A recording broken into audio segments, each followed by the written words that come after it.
Social changes also meant there was more time for leisure. The corporation bought BIGGERBANK as a public recreation ground. It attracted hundreds of people during the summer months. Not many industrial towns could boast that they had special holiday facilities for their workers. It cost just a few pence on the ferry, and a family could get as much sea and sand as they wanted. During bank holiday periods, Pierrots would entertain the crowd from a stage. There were other attractions like the open-air swimming pool. This was a favourite for people of all ages. It was built around 1930, and people flocked to it for decades in the years before foreign package holidays became more affordable. Nearby Vickerstown was enthusiastically described as a marine garden city, and the crowds flocking to BIGGERBANK helped to back this claim. The attractions on BIGGERBANK were the fact that you could spread out onto the... Land for the Central Public Park was acquired in 1901, and it was developed over a period of years. In 1907, it was still described as having rough and uneven ground.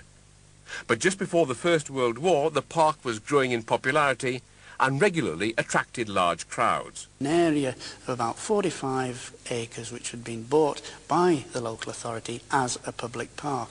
And you must remember that in those days people were living in terrace houses with very cramped conditions, nobody had gardens, and therefore nobody had access to greenery except when they went to the public park, where there were all sorts of facilities laid on, which made it a real day out to enjoy.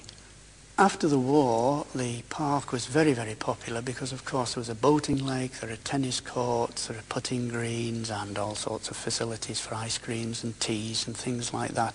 And therefore, it was the mecca to which many people made their way and enjoyed themselves for a whole day, probably.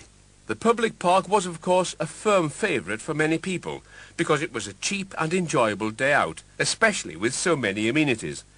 And there were other recreational areas that were crowd pullers. For instance, the James Dunn Park at Vickerstown opened in 1903. It was named after a shipyard manager. Eventually, it became known as Vickerstown Park.